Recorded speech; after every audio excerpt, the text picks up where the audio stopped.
if you're trying to become a pro in this game. So with that being said, let's go ahead and get on to tip, or something that pros always do, number 2. Okay, so tip number 2, it might come as something that seems kind of obvious, but to most players I know in past Call of Duty titles, and also in games like PUBG Mobile, Rules of Survival, Knives Out, Fortnite Mobile, anything like that, this tip doesn't seem to get through to people's brains, and that is that toxicity is never good. If you're being toxic to your teammates, you're being toxic to yourself, you're being toxic to your opponents, any kind of toxicity is just going to hold you back from learning from people.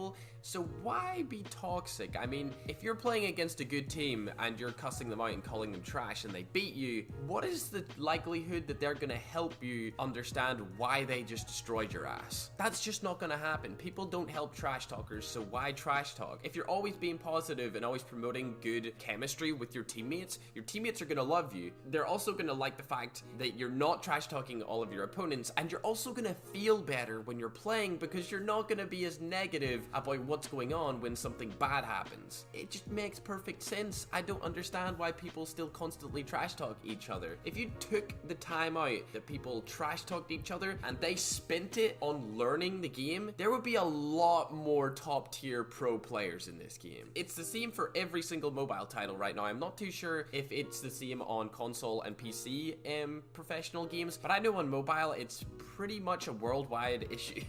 If you're being toxic, you're wasting your time is what I'm trying to say. You would probably become twice the player if you took all of the time out of you being toxic and threw it into you learning the game, trying to get friends to learn from. I mean, it's common sense to me. Obviously, a lot of people are like, what is he talking about? I can be as toxic as I want. Trust me, you will be a much better player at this game if you find good teammates, create nice chemistry with them, and don't promote toxicity. I swear it will help you out so much. It's such an underrated tip.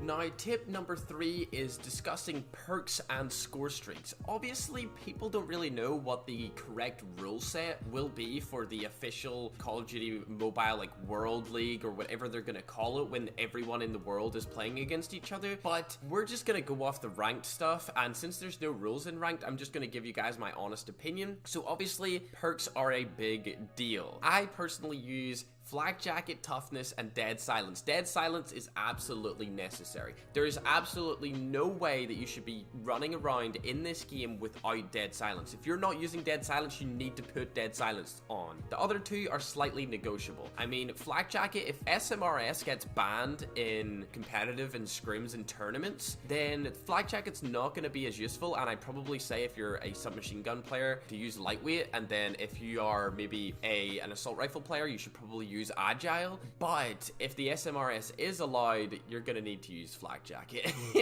And then second, like I said, Toughness, great perk. Obviously, if UAV or counter UAV is allowed in tournaments, then you might want to use Ghost, I believe it's called, to keep yourself off the UAV so you can flank around the enemy team, or even something like Cold Blooded. But for the most part, Toughness is probably going to help you out the most, because in those 1v1 gunfights, you're not going to have a lot of flinch recoil, which is obviously really good. So with that being said, let's go into the score streaks. Right now for ranked, I use UAV, counter UAV, and VTOL. Obviously, I don't think they're gonna let you use UAV and counter UAV. So what I would use would be a Predator Missile, Sentry Gun, and then VTOL. I know the counter UAV and the UAV would be the optimum things to use, so if they do allow you to use them, make sure to do so. Also, don't feel like you need to use the VTOL. I just use it because I'm severely overconfident and my ego is through the roof. It's pretty obvious when I'm playing games that I just challenge everyone no matter where I'm standing on the map, just because I'm pretty cocky with my shot. That's not something that I would disagree with at all, because I know I have a lot of experience in mobile. I'm pretty confident with my accuracy and stuff like that, so I always like to have VTOL on. But if you're not as confident as me, maybe try a stealth chopper or something a little bit lower than a VTOL. If they allow care packages in the game in ranked, then give that a shot as well. But for the most part, you're gonna probably want to use UAV, counter UAV, and Predator Missile, unless they ban UAV and counter UAV in tournaments or scrims. Then you're gonna want to use like Predator Missile, Sentry Gun, Stealth Chopper, VTOL, those 4 streaks. So with that being said, let's get into the next tip. So the next tip that we're going to talk about is awareness. Every time you kill someone in the enemy team, you need to be aware of your minimap. Now the minimap, you may think that it is kind of useless other than when the enemies are shooting on it or other than when you have a UAV. Well, that's actually false because spawns are defined by where your team is and where your enemy team is. So if you can notice after you get a kill on the enemy team that your teammates are standing in certain locations, you can predict where the other team is going to spawn.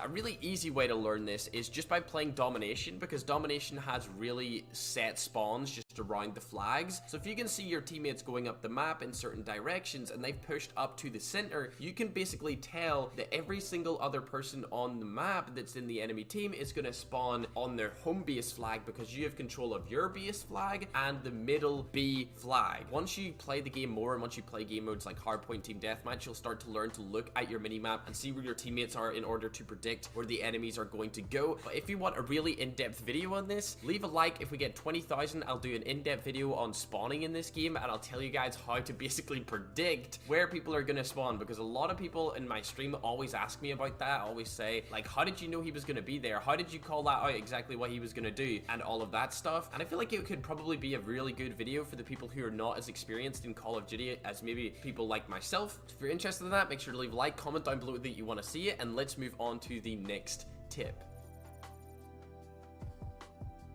So the next tip is learning how to adapt or adaptability. This is probably one of the other most underrated things that you need to understand in Call of Duty. If you have a particular gun type, say you're a sniper that you like to use, you're not going to be able to use a sniper all the time. So what are you going to do if you can't snipe? You need to switch classes. You need to be able to adapt. You need to be able to use a submachine gun, an assault rifle, a sniper, even a shotgun, even a pistol. You need to be able to use every single thing in this game without having any flaws in your mechanical gun skill. Like, you could be the best sniper in the world, but if you can't use any other guns in the game in a pro tournament, what are you gonna do? Like, if you find that the whole other team is countering your sniper because they know that you're probably one of the best snipers in the world, you're gonna end up getting no kills, then you're not gonna contribute to your team, you're probably gonna get annoyed, that's gonna turn into toxicity, then your teammates' chemistry is gonna go down, they're gonna get annoyed at you, and then you're gonna lose. That is literally the roadmap to defeat. If you can't use every single gun in the game to a high level, you're not going to be able to perform well in scrims or in tournaments. If you guys don't know what a scrim is, it's like 5v5 where the professionals versus the professionals are practicing against each other, but there's just no money on the line. It's basically like a tournament, just no money. But either way, unless you can use every single gun class or gun archetype or category to the highest ability, you're probably going to have a lot of flaws in your gameplay. So that's basically what you want to concentrate on